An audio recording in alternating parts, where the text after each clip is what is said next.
Bismillahirrahmanirrahim. Assalamualaikum warahmatullahi wabarakatuh. Waalaikumsalam warahmatullahi Waalaikumsalam wabarakatuh. warahmatullahi wabarakatuh. Alhamdulillahirabbil alamin wassalatu wassalamu ala asyrafil anbiya'i wal mursalin wa ala alihi wa ashabihi ajmain. Bismillahirrahmanirrahim. Subhanalladzi asra bi 'abdihi lailam minal masjidil haram ilal masjidil aqsal ladzi barakna haulah linuriyahu min ayatina innahu huwas samiul basir. Yang sama-sama kita hormati Ibu Sri Fitria Retnowati, Ibu WR1, yang mana hari ini akan menjadi narasumber untuk kajian online kita. Selamat pagi Ibu, Assalamualaikum. Waalaikumsalam warahmatullahi wabarakatuh. Selamat pagi juga Pak Budi, Bapak Ibu sekalian. Kemudian yang sama-sama kita hormati Bapak WR3, Bapak Taswin Yakub. Kemudian yang sama-sama kita hormati Bapak Sekretaris Umum MUI Riau, Bapak Abu Nawas. Bapak Ibu Dekan, Bapak Ibu Kaprodi, Bapak Ibu dosen, dan semua sivitas akademika UMRI yang dirahmati Allah. Sesungguhnya kajian kita pada pagi hari ini adalah kajian yang sangat istimewa sekali. Kenapa saya katakan istimewa? Karena materi kajian kita hari ini adalah tentang refleksi Isra Mi'raj Nabi Muhammad SAW. Kemudian yang kedua yang lebih istimewa lagi adalah narasumber kita. Ya, narasumber kita adalah Ibu Sri Fitria Retnowati, Ibu WR1. Nanti beliau akan membahas lebih panjang lagi tentang refleksi Isra Mi'raj. Baik Bapak Ibu sekalian, mari sama-sama kita dengar penyampaian materi yang akan disampaikan oleh Ustazah Sri Fitria Retnowati. Kepada beliau, waktu dan tempat kami persilahkan. Bismillahirrahmanirrahim. Kedengaran Pak Budi? Kedengaran Ibu. Baik, terima kasih. Assalamualaikum warahmatullahi wabarakatuh. Waalaikumsalam warahmatullahi wabarakatuh. Waalaikumsalam warahmatullahi wabarakatuh. Yang sama-sama kita hormati Bapak Rektor UMRI, Bapak Wakil Rektor 3 yang telah hadir hari ini. Alhamdulillah bisa bergabung juga bersama kita Pak Abu Nawas, walaupun dalam perjalanan. Terima kasih banyak bersedia hadir hari ini, dan Bapak Ibu semuanya. Ini sebenarnya karena saya kemarin request materi, kebetulan request materi akhirnya kembali ke saya gitu. Ya baik, alhamdulillah, mudah-mudahan kepengen sebenarnya kita sama-sama mengingatlah momentum sejarah yang luar biasa yang Allah kasih ke kita melalui peristiwa Isra dan Mi'raj. Baik, izin share screen ya Pak. Silakan Bu.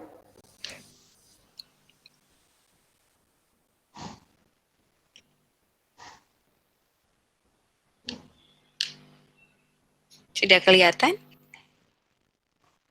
Belum Bu. Sudah kelihatan? Sudah Bu, sudah. Sudah Bu. Baik, terima kasih banyak.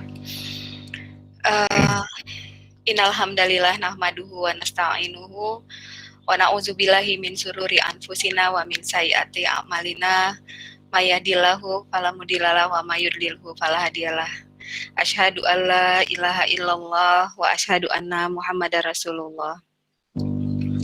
A'udzubillahi minasyaitonir rajim. Bismillahirrahmanirrahim. Subhanallazi asra bi 'abdihi lailam minal masjidil haram ilal masjidil aqsa allazi barakna haulahu linuriyahu min ayatina innahu huwas samiul basir. Maha suci Allah yang telah memperjalankan hambanya pada suatu malam dari Masjidil Haram ke Masjidil Aqsa yang telah kami berkahi sekelilingnya agar kami perlihatkan kepadanya sebagian dari tanda-tanda kebesaran kami. Sesungguhnya Dia adalah Maha mendengar lagi Maha Mengetahui. Bapak Ibu yang dirahmati Allah, kita diberikan tauladan dan contoh oleh Allah melalui Rasulullah. Tidak ada satupun hal-hal yang terjadi pada diri Rasulullah yang bukan merupakan contoh bagi umat manusia. Tidak ada satupun kejadian yang dialami oleh Rasulullah itu hanya khusus untuk Rasulullah.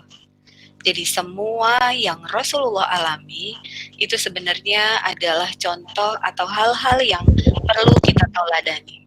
Semua yang Rasulullah alami itu insya Allah akan dialami oleh umat manusia, baik itu secara fisik mungkin maupun bukan fisik ataupun secara ruhaninya saja. Salah satu kejadian istimewa yang Allah berikan melalui Rasulullah itu adalah kejadian Isra dan Mi'raj. Rasulullah mengalami satu kejadian istimewa dalam hidupnya, kejadian yang dinamai dengan kejadian Isra dan Mi'raj. Isra dan Mi'raj itu dialami oleh Rasulullah pada saat Rasulullah berada pada titik kesedihan yang mendalam. Jadi pada saat Rasulullah mengalami kesedihan yang luar biasa karena ditinggalkan oleh orang-orang yang dia cintai. Ditinggalkan oleh istrinya, istri beliau, ditinggalkan oleh kakek beliau, dan pada saat itu juga beliau mengalami cobaan luar biasa atas kebangkangan ya umat-umat yang ada di Mekah. Nah, pada saat itu jugalah Rasulullah mengalami sebuah peristiwa yang kita sebut dengan peristiwa Isra dan Mi'raj. Ketika peristiwa itu terjadi, ada banyak umatnya yang mempercayai kejadian itu, hanya segelintir orang saja yang ada banyak umat yang tidak mempercayai kejadian itu, dan hanya segelintir saja yang mempercayainya. Bapak Ibu sekalian, pada hakikatnya peristiwa Isra dan Mi'raj itu memberikan pelajaran yang luar biasa kepada seluruh umat manusia. Bukan hanya sekedar kita tahu bahwa Rasulullah sudah mengalami perjalanan itu, menjemput sebuah perintah. Jadi satu-satunya perintah yang langsung Allah sampaikan kepada Rasulullah dan dijemput oleh Rasulullah langsung, itu adalah perintah sholat melalui peristiwa Isra dan Mi'raj. Biasanya kalau kita ingat atau mendengar kata Isra Mi'raj, itu kita ingat langsung, oh iya, ini tentang perintah sholat, seperti itu. Bapak dan Ibu, saya ingin sedikit kita mengingat kembali perjalanan Isra Mi'raj Nabi Muhammad yang dialami oleh Rasulullah Nabi Muhammad. Isra Mi'raj itu terjadi pada tanggal 27 Rajab. Terjadi hanya pada satu malam saja, kurang lebih 3-4 jam. Ada dua fase dari kejadian Isra Mi'raj itu. Yang pertama adalah fase Isra, yang kedua adalah fase Mi'raj. Kita semua mungkin sama-sama sudah tahu tentang peristiwa ini, sudah mendengar sejak kita TK, MDA, SD, SMP, SMA, bahkan sekarang hari-hari, oh iya, peringatan Isra Mi'raj. Kita sangat familiar dengan cerita ini. Tapi bolehlah saya mengungkapkan sedikit kembali tentang cerita Isra Mi'raj ini. Isra, perjalanannya dibagi dua. Yang pertama adalah peristiwa Isra. Isra itu peristiwa Nabi diperjalankan oleh Allah dari Masjidil Haram ke Masjidil Aqsa, dan peristiwa ini terjadi di malam hari. Bapak Ibu, peristiwa perjalanan Isra ini, perjalanan yang menunjukkan perjalanan Nabi Muhammad dari satu masjid ke masjid yang lainnya. Dan pada saat itu Nabi Muhammad berhenti di Masjid Al-Aqsa, sholat 2 rakaat, lalu kemudian malaikat memberikan 2 tawaran minuman ke beliau, yang 1 gelas berisi khamar, yang 1 gelas lagi berisi susu. Dan Rasulullah memilih meminum susu. Kalau kita lihat jarak, diprediksi jarak dari Masjidil Haram ke Masjidil Aqsa itu kurang lebih sekitar 1.500 km. Nah, perjalanan itu yang ditempuh oleh Nabi Muhammad di malam hari dari Masjidil Haram ke Masjidil Aqsa. Kemudian perjalanan Nabi Muhammad dilanjutkan ke tahap berikutnya yang kita sebut dengan tahap Mi'raj, yaitu Nabi Muhammad naik ke lapisan langit. Kendaraan yang dikendarai oleh Nabi Muhammad itu dinamakan dengan buraq. Nah, cerita tentang buraq ini macam-macam versinya gitu ya. Berbentuk keledai, warna putih gitu ya, dan lain sebagainya. Kita sudah sering mendengar. Nah, kita lihat. Pertama kali Nabi Muhammad naik ke langit yang pertama. Dibawa oleh malaikat Jibril naik ke langit yang pertama, lalu kemudian beliau bertemu dengan Nabi Adam. Di sana Nabi Adam mendoakan beliau. Lalu kemudian Nabi Muhammad naik ke langit yang kedua, bertemu dengan Nabi Isa dan Yahya. Lalu kemudian Nabi Isa dan Yahya mendoakan beliau. Kemudian Nabi Muhammad naik ke langit yang ketiga. Beliau bertemu dengan Nabi Yusuf. Nabi Yusuf mendoakan beliau, dan kemudian proses selanjutnya Nabi Muhammad naik ke langit yang keempat. Nabi Muhammad bertemu dengan Nabi Idris. Sama, Nabi Idris juga mendoakan beliau, lalu kemudian perjalanan dilanjutkan ke langit yang kelima. Nabi Muhammad bertemu dengan Nabi Harun. Sama, Nabi Harun juga mendoakan beliau, lalu kemudian dilanjutkan ke langit yang keenam. Beliau bertemu dengan Nabi Musa. Dan yang terakhir, ke langit yang ketujuh. Beliau bertemu dengan Nabi Ibrahim. Lalu kemudian Rasulullah dibawa ke suatu tempat yang dia tidak kenal sama sekali. Beliau cuma melihat ada pepohonan gitu ya di situ. Terlihat gelap. Dan konon kabarnya tempat itu dinamai dengan Sidratul Muntaha. Di sanalah Nabi Muhammad bertemu dengan Allah. Jadi Bapak Ibu sekalian, ketika proses perjalanan Isra dan Mi'raj ini ada berbagai macam yang dilihat oleh Rasulullah. Ada kelompok-kelompok umat manusia yang dilihat oleh Rasulullah. Dan kemudian kita perhatikan Rasulullah itu bertemu hanya 8 nabi saja dari sekian banyak nabi yang ada. Nah, baru kemudian beliau naik ke level teratas, yaitu Sidratul Muntaha untuk bertemu dengan Allah Subhanahu wa Ta'ala. Itu peristiwa Isra dan Mi'raj yang diceritakan kepada kita, baik diceritakan oleh sejarah, tafsir, cerita, macam-macam hadis dan lain sebagainya tentang ini. Insya Allah, walaupun ada perbedaan, pada prinsipnya seperti inilah peristiwa Isra Mi'raj Nabi Muhammad. Kemudian di Sidratul Muntaha, Rasulullah menerima sebuah perintah untuk sholat dengan beberapa kali proses, turun ke langit ke-6 hingga bertemu dengan Nabi Musa, naik lagi ke Sidratul Muntaha, turun lagi, naik lagi, sampailah pada perintah terakhir, yaitu menjemput perintah sholat 5 waktu untuk seluruh umatnya. Bapak Ibu, kalau kita perhatikan, kalau kita lihat perjalanan Isra dan Mi'raj Nabi Muhammad ini, tentunya kita harus bisa memikirkan sebenarnya makna apa ini yang bisa kita ambil untuk kehidupan kita. Hakikatnya Isra Mi'raj ini tidak hanya untuk Nabi Muhammad. Kalau kita lihat tadi, Nabi Muhammad itu diperjalankan oleh Allah pada 1 malam saja, kurang lebih 3-4 jam. Perjalanan pertamanya itu di dunia. Lalu kemudian baru Nabi Muhammad naik ke proses kenaikan bertemu dengan Allah.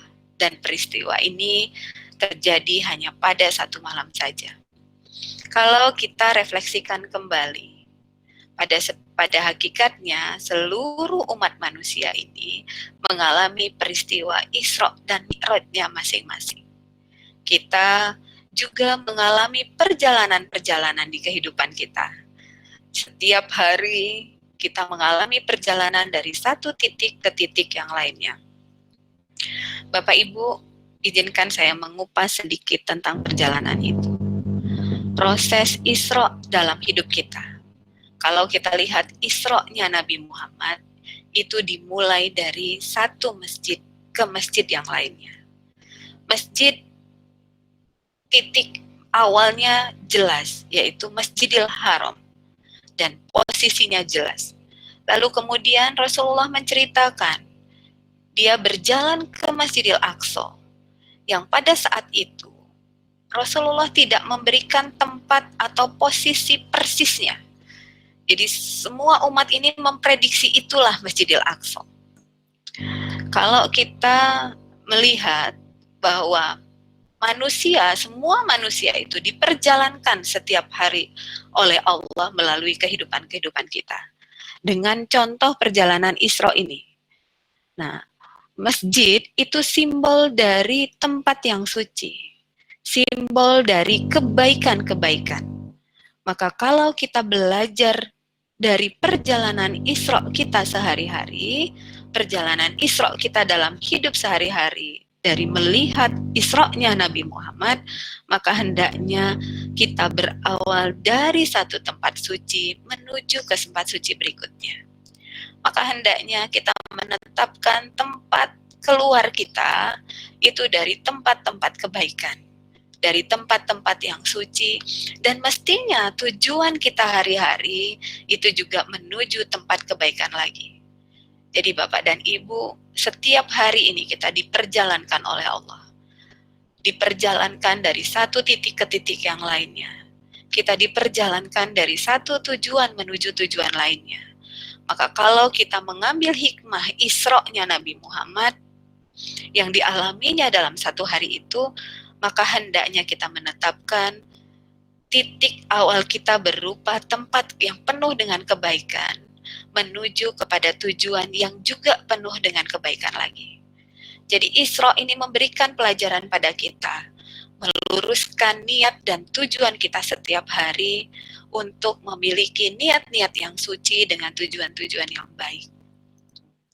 Lalu kemudian dalam proses Isra itu mengajarkan kepada kita ketika kita diperjalankan dalam kehidupan ini, hendaknya kita punya tujuan yang jelas. Hendaknya kita memiliki visi dan misi yang jelas dalam kehidupan kita, yang kemudian kita turunkan dalam tujuan-tujuan harian, bulanan, tahunan kita sendiri. Jadi kalau kita memang benar-benar mencontoh Rasulullah, maka mestinya kehidupan hari-hari kita punya asal dan tujuan yang sudah memang kita tetapkan. Yang tentunya itu tadi asal dan tujuan yang penuh dengan niat suci dan kebaikan. Lalu Bapak Ibu, kalau kita lihat jarak dari Masjidil Haram ke Masjidil Aqsa ditunjukkan kurang lebih 1.500 km. Kalau ditempuh itu dengan perjalanan biasa bisa membutuhkan waktu 1 bulan gitu ya. Maka sebenarnya peristiwa Isra dan Mi'raj ini menunjukkan bahwa manusia dapat memiliki banyak tujuan dalam hidupnya. Perjalanan yang jauh itu menunjukkan bahwa sebetulnya kalau kita melalui tahap itu, kita bisa punya banyak tujuan dalam hidup kita. Tidak apa-apa, yang penting semuanya itu dimulai dengan niat yang suci, penuh kebaikan, dan juga bertujuan pada tempat-tempat kebaikan. Itu hikmah yang kita ambil dari peristiwa Isra yang dialami oleh Nabi Muhammad. Jadi semoga kita juga dalam melakukan Isra kita setiap hari, meluruskan niat kita, terus kemudian mengawali niat kita dengan niatan yang suci, penuh kebaikan, dengan tujuan juga kepada kebaikan-kebaikan berikutnya. Itu proses Isra dalam hidup. Yang kemudian kita melihat proses Mi'raj. Bapak Ibu, oh ya, satu lagi. Kenapa sih Allah memperjalankan Nabi Muhammad itu di malam hari? Kok tidak mencontohkan proses Isra dan Mi'raj itu di siang hari saja? Kita hari-hari ini itu menjalankan kehidupan kita dari pagi, siang, hingga malam hari. Tapi Isra Mi'raj dicontohkan oleh Allah, dialami oleh Rasulullah itu pada malam hari. Bapak Ibu, semua ada hikmahnya. Kejadian itu ada hikmahnya dan ada pelajaran yang bisa kita ambil. Itu melihatkan bahwa kenapa malam hari? Karena malam hari itu adalah waktu akhir perjalanan kita setiap hari. Jadi peristiwa Isra Mi'raj itu ditunjukkan malam hari, berakhir hampir subuh. Itu menunjukkan sebenarnya bahwa perjalanan manusia itu insya Allah akan punya peluang sukses pada setiap akhir waktu perjalanannya. Setiap hari, setiap minggu, setiap bulan. Jadi Allah memperlihatkan insya Allah setiap manusia itu akan mengalami sebuah kesuksesan. Nanti saya lihat sukses versi Isra Mi'raj itu apa di akhir perjalanannya. Perjalanan kita tuh kadang kita bagi bentuknya harian. Hari ini kita mengalami perjalanan pergi ke kampus, kemana, dan insya Allah kita punya peluang sukses mulai hari ini juga gitu. Yang kedua, malam itu identik dengan kegelapan. Jadi Rasulullah diperjalankan dan puncaknya itu di malam hari itu identik dengan kegelapan. Kalau kita jalan malam, kita jalan penuh dengan kegelapan, itu kita dilepaskan pada sebuah perjalanan kita nggak tahu di depan kita itu apa. Ya perjalanan kehidupan kita tuh seperti itu. Hari ini kita tidak tahu apa yang kita alami nanti siang. Kita nggak tahu juga apa yang kita alami nanti sore, bahkan nanti malam. Artinya apa? Perjalanan kita ini seperti kita berjalan malam seyogianya, walaupun kita mengalaminya pagi hari atau siang hari. Karena itu, kita butuh cahaya untuk menerangi perjalanan kita. Kita butuh petunjuk, sebenarnya perjalanan ini harus seperti apa. Kita butuh pedoman yang mengawal setiap perjalanan kita. Karena apa? Karena kita nggak tahu di depan kita akan terjadi apa. Nah, lalu perjalanan malam hari itu identik, biasanya gelap itu identik dengan rasa khawatir dan takut. Khawatir, di depan nanti ada sesuatu yang menghalangi, ketakutan, sunyi, senyap, dan itu menunjukkan bahwa sebenarnya perjalanan manusia setiap hari itu membutuhkan atau tergantung akan sesuatu. Jadi ketakutan dan rasa khawatir itu menunjukkan bahwa sebenarnya umat manusia itu diperjalankan setiap hari oleh Allah, itu bergantung kepada sesuatu. Penuh dengan ketakutan karena tidak ada satupun dari kita yang bisa dengan pasti mengatakan apa yang kita alami ke depan, walaupun 1 jam ke depan saja. Baik, itu makna dari perjalanan Isra dan Mi'raj yang dialami oleh Rasulullah pada malam hari. Lalu kemudian, Rasulullah itu bertemu hanya dengan 8 nabi saja. Ketika di peristiwa Mi'raj, naiknya Rasulullah dari langit pertama, kedua, ketiga, hingga ke-7, itu hanya menemui 8 nabi. Nah, kalau saya melihat ini, pasti ada hikmahnya. Tidak mungkin Allah mempertemukan dengan 8 nabi ini tanpa ada hikmah yang bisa kita ambil. Baik, kita lihat yang pertama. Fase kenaikan Rasulullah pertama di langit yang pertama. Rasulullah bertemu dengan Nabi Adam. Nabi Adam merupakan ayah dari seluruh umat manusia. Kalau kita bilang kakek dan nenek moyang kita. Artinya apa? Insya Allah kita akan naik level. Kita akan mengalami kesuksesan hidup kita hari-hari. Kita akan mengalami kenaikan fase kehidupan kita hari-hari. Tapi kita harus melalui dulu, mendapat ridho dulu, dari ayah, nenek moyang, atau orang tua kita. Jadi Nabi Muhammad dipertemukan pertama kali dengan Nabi Adam yang merupakan ayah dari seluruh umat manusia. Jadi kesuksesan kita manusia itu hal mendasar yang pertama kali adalah ketika kita mendapatkan ridho dan doa dari orang tua kita. Yang kedua, Nabi Muhammad bertemu dengan Nabi Yahya dan Isa. Konon kabarnya dua nabi ini yang diselamatkan oleh Allah pada kematiannya dan insya Allah akan dihidupkan kembali di akhir zaman nanti untuk menyelamatkan umat-umat manusia. Jadi ada dua nabi yang diselamatkan oleh Allah yang dihidupkan kembali. Artinya dua nabi ini mirip kejadiannya. Dia selamat pada fase-fase kehidupan sampai pada fase akhir kehidupannya. Yang ketiga, Nabi Muhammad bertemu dengan Nabi Yusuf. Bapak Ibu, kalau kita bicara tentang kisah Nabi Yusuf, kita langsung ingat keindahan wajah. Kita langsung ingat godaan kecantikan. Kita langsung ingat ujian berat yang dialami Nabi Yusuf karena kegantengannya. Maka sebenarnya kesuksesan kita akan mengalami atau kita akan naik tingkat jika kita selamat dari ujian berat, dari nikmat Allah yang sudah Allah berikan. Baik itu berupa ketampanan, baik itu berupa keindahan, kecantikan, dan lain sebagainya. Jadi fase kenaikan kita, kesuksesan kita, itu belajar dari fase kesuksesannya Nabi Yusuf, selamat dari ujian berat nikmat yang Allah berikan, yang digambarkan dari sebuah ketampanan dan kecantikan. Manusia itu biasanya mengunggulkan itu dalam hidupnya. Gak kaya, gak apa-apa, yang penting cakep, gitu ya.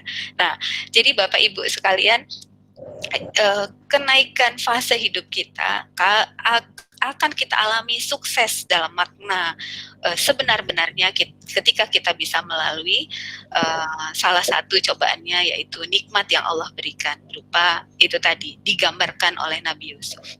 Itu fase yang ketiga, kenaikan fase yang ketiga. Lalu kita naik lagi ke langit yang keempat. Bertemulah Rasulullah dengan Nabi Idris. Nabi Idris ini, kalau kita lihat cerita dan sejarah, itu adalah nabi yang sangat taat. Sangat taat. Jadi hari-hari beliau beribadah saja. Bahkan suatu saat ketika ajalnya akan diambil, dia memohon kepada malaikat, tunggu sebentar, saya ingin ibadah sedikit lagi. Nah, artinya apa? Kesuksesan kita akan naik level berikutnya ketika kita mencontoh kehidupan Nabi Idris. Jadi hidup ini dengan penuh ketaatan. Yang Nabi Idris itu terkenal lah dengan ketaatannya, seperti itu. Jadi kenaikan fase dan kesuksesan kita belajar dari apa yang dicontohkan oleh Nabi Idris. Insya Allah kita akan naik level lebih atas lagi. Seperti itu. Setelah kita dapat ridho orang tua, kemudian kita bisa menyelesaikan ujian berat dari keindahan-keindahan yang Allah berikan, nikmat yang Allah berikan, kemudian kita taat meneladani Nabi Idris, insya Allah kita akan naik ke level berikutnya. Rasulullah bertemu dengan Nabi Harun. Bapak Ibu, peristiwa 1 sampai 4 Nabi Idris itu semuanya urusan pribadi kita. Urusannya tuh selesai di diri kita. Tapi Nabi Harun ini adalah nabi yang selalu dibawa oleh Nabi Musa untuk ikut ceramah kemana-mana, ikut berdakwah kemana-mana. Kenapa?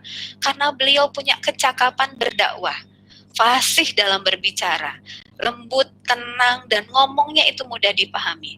Dan Nabi Harun terkenal dengan kepiawaiannya dalam berdakwah. Jadi kalau kita mau naik level berikutnya, maka kita mestinya sudah memperluas fungsi kita. Tidak lagi ngurusin diri sendiri, urusan diri sendiri kita selesai, lalu kemudian kita mulai berdakwah. Apapun itu bentuknya, kalau kita mau naik fase, maka contohlah Nabi Harun. Dengan keahliannya, berbagi, keahliannya menyampaikan sesuatu, Nabi Harun ini selalu dibawa oleh Nabi Musa Musa untuk berdakwah, karena beliau punya kecakapan fasih dalam berbicara. Jadi kalau saya bukan kecakapannya, tetapi lebih kepada ayo berdakwah, mengatakan sesuatu yang kebenarannya seperti apa, walaupun sedikit. Untuk apa? Untuk kita naik level ke langit yang kelima. Lalu kemudian kita naik level ke langit. Kalau kita sudah selesai dengan ini, selesai dengan diri kita, kita sudah bisa berbagi ke orang lain, insya Allah kita bisa naik ke level berikutnya. Nabi Muhammad bertemu dengan Nabi Musa. Bapak Ibu, Nabi Musa ini kita semua tahu. Cerita Nabi Musa identik dengan Firaun. Siapa Firaun itu? Raja yang sangat berkuasa. Raja yang sangat berkuasa yang juga merawat beliau. Jadi secara tidak langsung Musa itu sebenarnya dirawat oleh keluarga Firaun. Nah, tetapi walaupun seperti itu, walaupun Firaun sudah merawatnya, walaupun Firaun raja yang berkuasa pada saat itu, Nabi Musa tetap berani mengatakan kebenaran, walaupun kepada orang-orang yang berkuasa pada saat itu. Jadi Bapak dan Ibu, ini bukan hal yang mudah. Ketika kita bisa berdakwah, apakah kita berani mengatakan kebenaran itu kepada orang-orang yang sedang berkuasa saat ini? Atau mungkin apakah kita berani mengatakan kebenaran itu kepada orang-orang yang sudah berjasa kepada kehidupan kita? Jika kita sudah melakukan itu dan mencontoh Nabi Musa, insya Allah kita akan naik level berikutnya untuk menjemput kesuksesan kita. Dan di langit yang terakhir, kita bertemu dengan Nabi Ibrahim. Rasulullah bertemu dengan Nabi Ibrahim.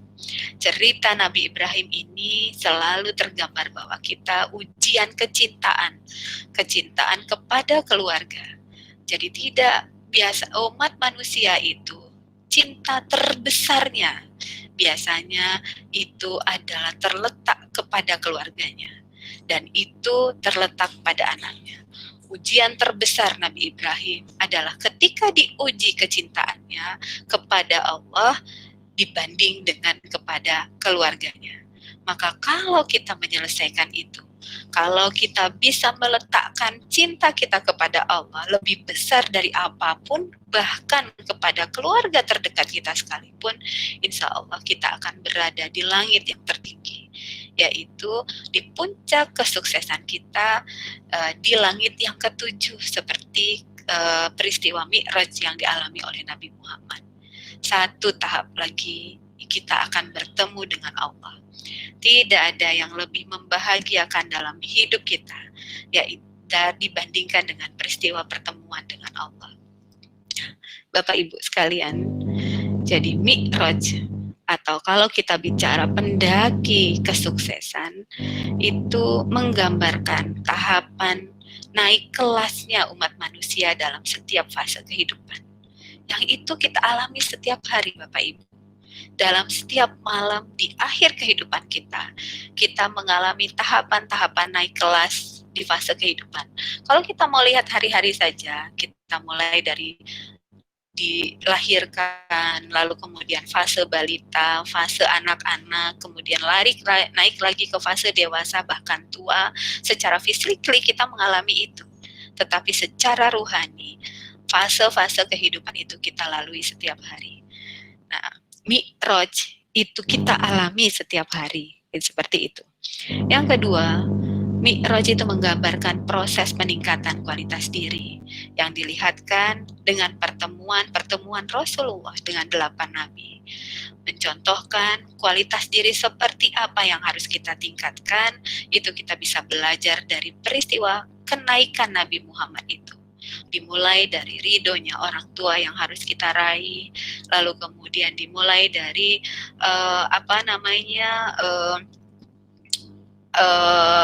keselamatan kita di setiap waktu-waktu kita gitu ya.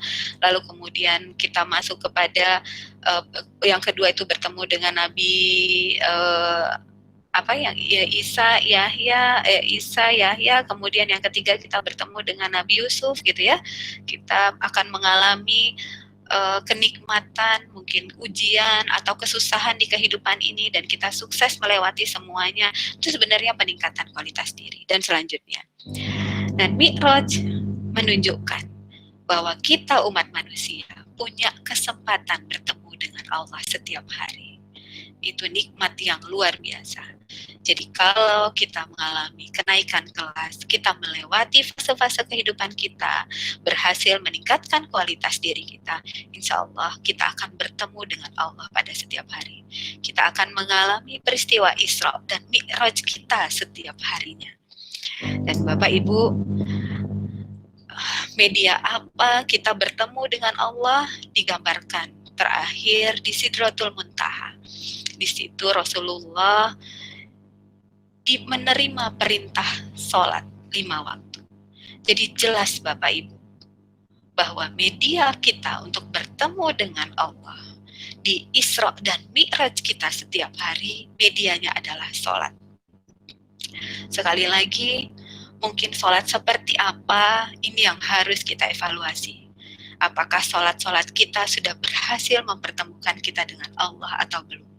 Tapi pada intinya, Allah memberikan kesempatan kita.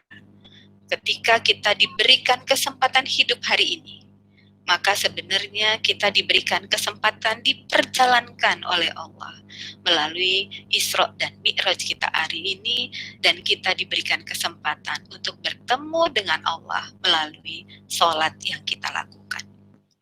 Nah, jadi Isra dan Mi'raj kehidupan ini menggambarkan proses perjalanan kita dalam mencapai semua tujuan-tujuan dalam hidup kita. Bapak Ibu, hendaknya perjalanan hidup kita, baik harian, bulanan, mingguan, tahunan, hari-hari yang kita jalani, itu dimulai, diniatkan dari sebuah kesucian dengan tujuan kebaikan menuju tujuan-tujuan kebaikan lainnya. Jadi Isra Mi'raj menggambarkan juga bahwa setiap manusia punya peluang kesuksesan, punya peluang naik tingkat setiap harinya, asal melalui fase-fase Mi'raj yang digambarkan oleh Nabi Muhammad. Lalu kemudian di peristiwa Isra Mi'raj kehidupan itu meminta kita meluruskan semua tujuan perjalanan kehidupan kita. Tujuan perjalanan kehidupan kita untuk mencapai sebuah kebahagiaan yang kekal dan abadi, yang tidak ada tandingannya, yaitu bertemu dengan Allah.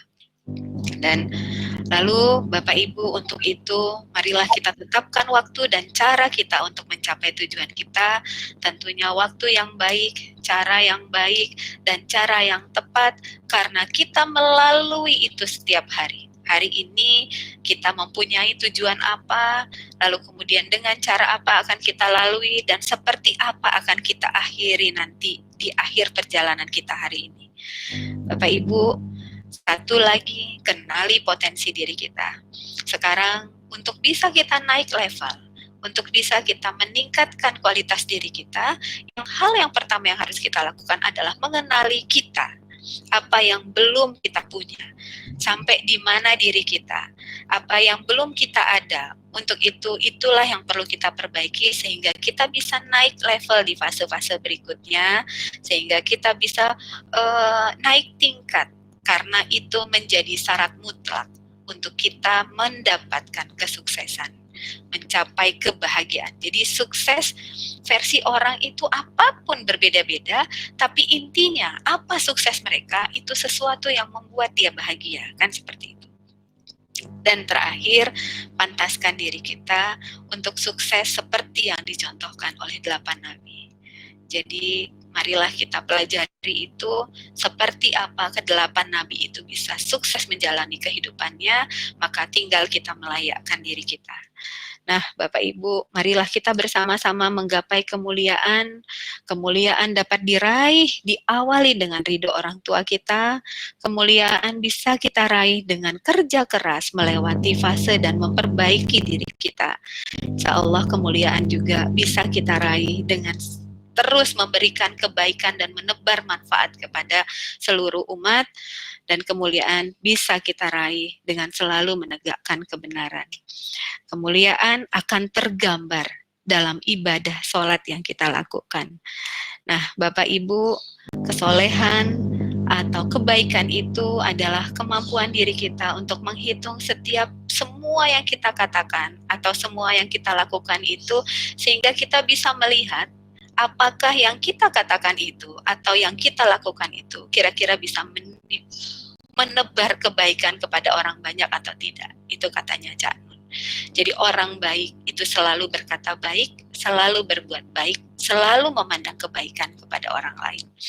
Nah, terakhir saya bisa sampaikan, waktu kita di dunia ini ada batasnya Bapak Ibu. Hari ini berakhir di malam hari, kita bisa bertemu lagi insya Allah di waktu ke depan, maka sukseslah secepatnya. Sukseslah hari ini juga, agar kita bisa membahagiakan orang-orang yang kita cintai di saat mereka masih sehat dan masih ada.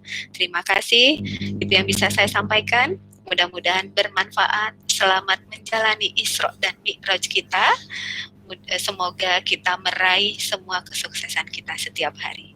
Billahi taufiq wal hidayah, nun wal qalami wa ma yasturun. Assalamualaikum warahmatullahi wabarakatuh. Waalaikumsalam warahmatullahi wabarakatuh. Terima kasih banyak kepada Ustazah Sri Fitria Retnawati. Luar biasa sekali apa yang sudah beliau sampaikan. Banyak pengetahuan baru yang kita dapatkan, inspirasi baru, dan juga motivasi baru. Bapak Ibu sekalian, untuk lebih menajamkan kembali pemahaman kita terkait refleksi Isra Mi'raj ini, kami buka sesi tanya jawab. Silahkan kepada Bapak dan Ibu yang ingin bertanya. Aduh, tanya jawab ya. Ya Ustazah. Yang jawab Pak Budi aja ya. Ya. Halo. Assalamualaikum warahmatullahi wabarakatuh. Waalaikumsalam warahmatullahi wabarakatuh. Saya dari awal menyimak apa yang disampaikan oleh ustazah kita pada hari ini. Teringat saya masa-masa kecil dulu. Kalau dulu masa-masa kecil waktu di kampung ketika peringatan Isra Mi'raj, saya termasuk anak-anak yang paling cepat datang ke masjid. Kenapa? Karena pada peringatan itu ada disediakan makanan. Jadi saya senang dengan makanan waktu itu. Cuman terinspirasi dengan apa yang disampaikan hari ini. Saya juga membaca juga tadi malam tentang surah yang dibacakan di awal tadi. Terdapat dalam surah Al-Isra atau surah Bani Israel ayat 1. Subhanalladzi asra bi 'abdihi laila. Sebenarnya peristiwa ini kalau kita baca sejarahnya adalah peristiwa yang luar biasa, yang sulit dipercaya dan diyakini. Justru karena sulit dipercaya dan diyakini, maka di awal surah ini Allah menyampaikan dengan mengawali kata tasbih, yaitu subhanallah alladzi. Subhanalladzi, maha suci Allah. Itulah awal ayat ini. Lalu Allah Subhanahu wa taala mempertaruhkan kesuciannya demi membenarkan kejadian ini. Banyak sejarah yang diceritakan dalam Al-Quran, banyak cerita masa lalu yang diceritakan dalam Al-Quran, tetapi tidak diawali dengan kata subhanallah atau subhanalladzi. Jadi untuk meyakinkan peristiwa ini, maka Allah Subhanahu wa taala mengawali dengan kata tasbih subhanallah, bahwa di sini mencerminkan bahwa maha suci Allah dari segala kebohongan. Maha suci Allah dari segala tipu daya, maha suci Allah dari segala yang buruk-buruk. Kemudian subhanalladzi asra bi 'abdihi. Asra di sini adalah Muhammad berjalan dan diperjalankan oleh Allah Subhanahu wa taala. Jadi kalau secara logika berpikir ini mustahil dipercaya kalau Rasulullah berjalan sendiri. Tetapi karena diperjalankan, maka di sini dituntut adalah kekuatan iman dan takwa kita kepada Allah Subhanahu wa taala.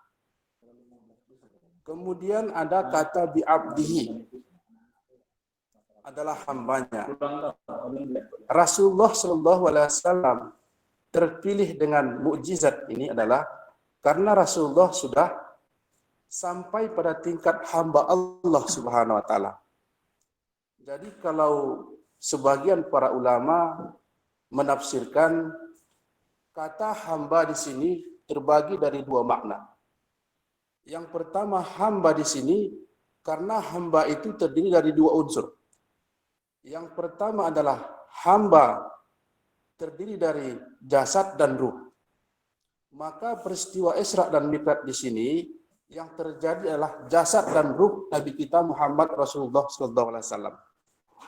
Sebagian orang sering bertanya, apakah yang bertemu dengan Nabi itu adalah ruh atau jasad? Karena Nabi-Nabi itu sudah mati. Maka ayat ini menjelaskan bahwa kata hamba di sini adalah terdiri dari jasad dan ruh. Maka Rasulullah ketika bertemu dengan Nabi-Nabi itu adalah jasad dan ruh beliau. Kemudian hamba juga di sini ditafsirkan bahwa hamba itu adalah hamba Allah Subhanahu wa taala.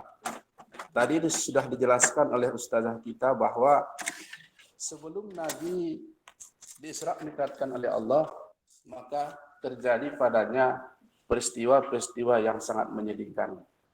Wafatnya pamannya, wafatnya istrinya yang mendukung dakwah Nabi kita. Kemudian setelah wafat itu terjadi pula ujian yang paling berat, dia dicaci maki, dihina dan sebagainya. Nah, pertanyaan di sini adalah kita yang hari ini yang bercerita kita Mi'raj, kita Isra, sudah sampaikah kita pada hamba Allah Subhanahu wa taala? Kita ini hambanya kebun, hambanya harta, hambanya kesenangan dunia, atau hamba siapa? Nah, Rasulullah SAW terpilih karena ia hambanya Allah Subhanahu wa taala.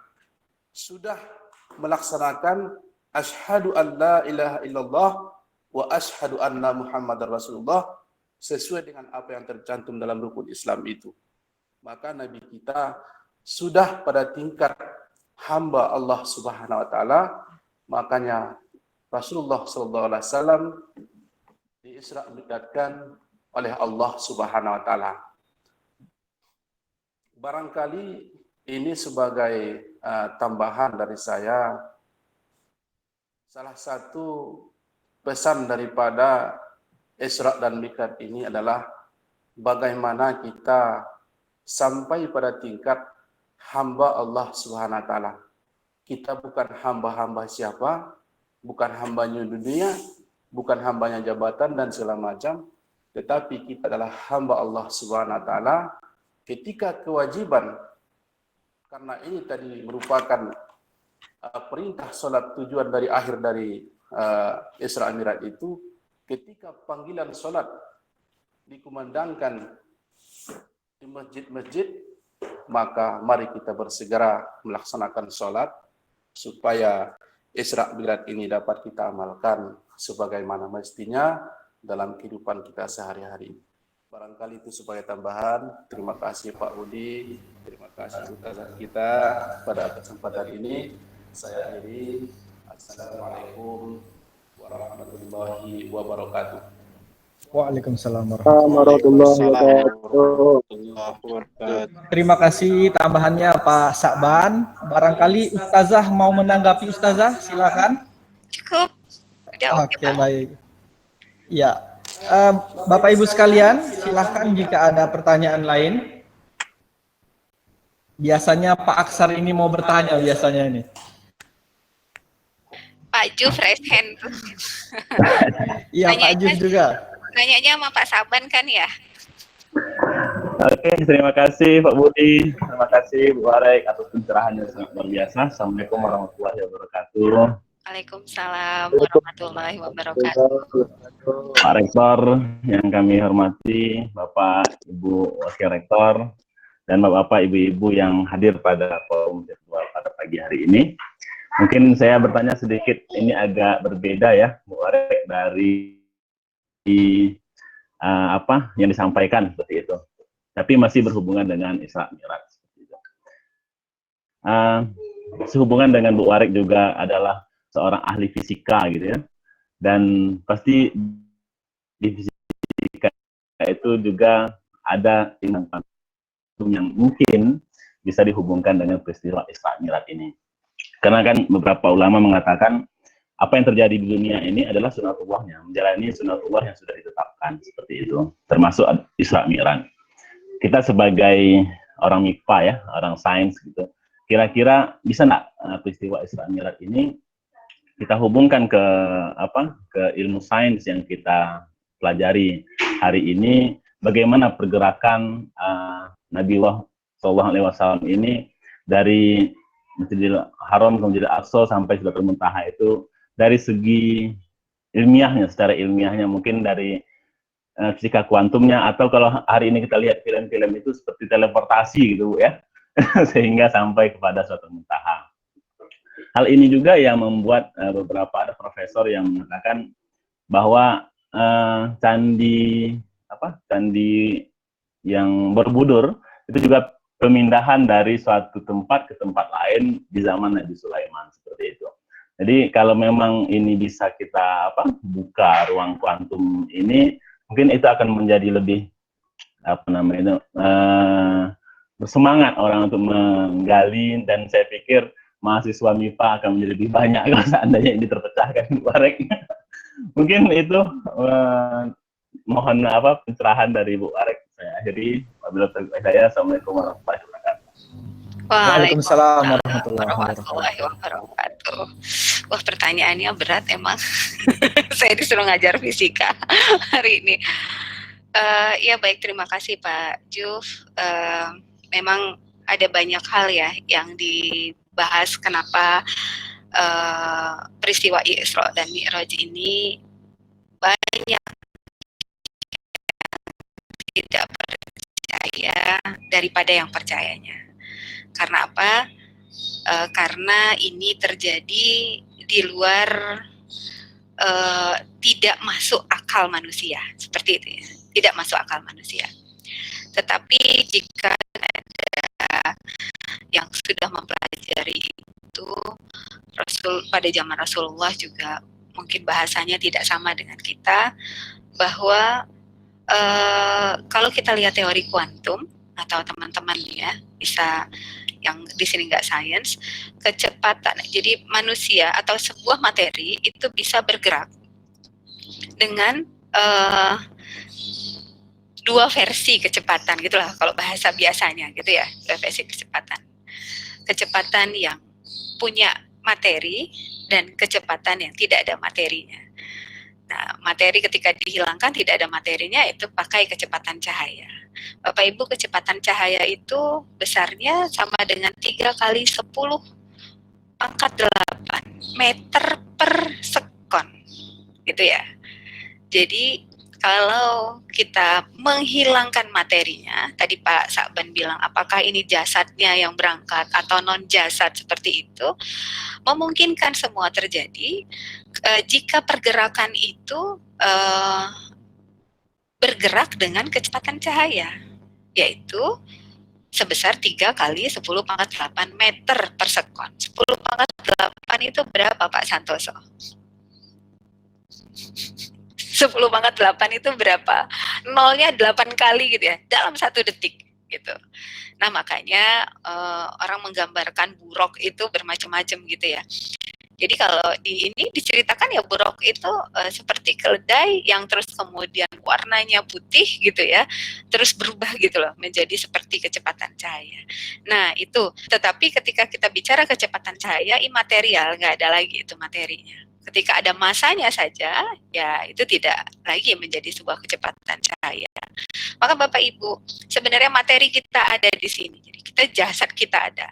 Tapi hari-hari kita mengalami perjalanan itu, kalau saya ngelihatnya Pak Juf ya, intinya manusia ini percaya atau tidak diperjalankan setiap hari oleh Allah gitu ya. Nah, bahwa sebenarnya kita diperjalankan setiap hari oleh Allah dan menuju kesuksesan itu. Kita juga bisa mencapainya gitu.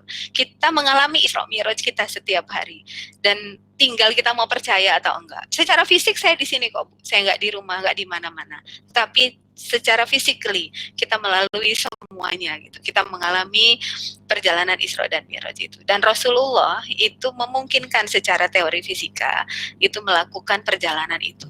Dari Masjidil Haram ke Masjidil Aqsa saja 1.500 km Bapak Ibu. 1.500 km itu kayak dari sini kemana ya? 1.500 km jauh banget gitu loh. Kalau Sumbar aja berapa kilo tuh? Itu. Nah itu kalau kita tempuh secara fisik nggak mungkin itu. Iya, berapa kali Sumbar kan gitu ya. Nggak mungkin kita melakukan itu dalam hanya waktu 3 sampai 4 jam saja setiap hari. Tapi kalau kita melakukan melalui perjalanan dengan apa ya, kecepatan cahaya yang memang sekarang ada itu 3 kali 10 pangkat 8 meter per detik Bapak Ibu. Per detik. Jadi kalau 3 jam itu memungkinkan, 3 atau 4 jam kita memungkinkan melakukan perjalanan yang sangat jauh. Mungkin itu Pak Jufri singkatnya yang bisa saya sampaikan. Baik, terima kasih kepada Ibu. Ya, terima kasih kepada Pak Syahri. Ya Pak. Bapak Ibu sekalian, kami mohon izin. Ini waktunya sudah hampir jam 9. Kami yakin sekali karena tema dan narasumber hari ini sangat istimewa. Kalau kami buka sesi tanya jawab, khawatirnya nanti sampai siang tidak berhenti pertanyaan yang masuk seperti itu. Baik, Bapak Ibu sekalian, demikianlah pengajian kita pada pagi hari ini. Kami ucapkan terima kasih kepada narasumber kita, Ustazah Sri Fitria Retnawati, juga kepada Bapak Ibu sekalian. Semoga apa yang sudah kita pelajari pagi hari ini bisa bermanfaat dan bisa kita terapkan dalam kehidupan kita sehari-hari. Bapak Ibu sekalian, selamat menjalani proses Isra dan Mi'raj masing-masing. Nun wal qalami wa ma yasturun, billahi taufiq wal hidayah. Wassalamualaikum warahmatullahi wabarakatuh. Waalaikumsalam warahmatullahi wabarakatuh. Terima kasih Bapak Ibu. Warahmatullahi wabarakatuh.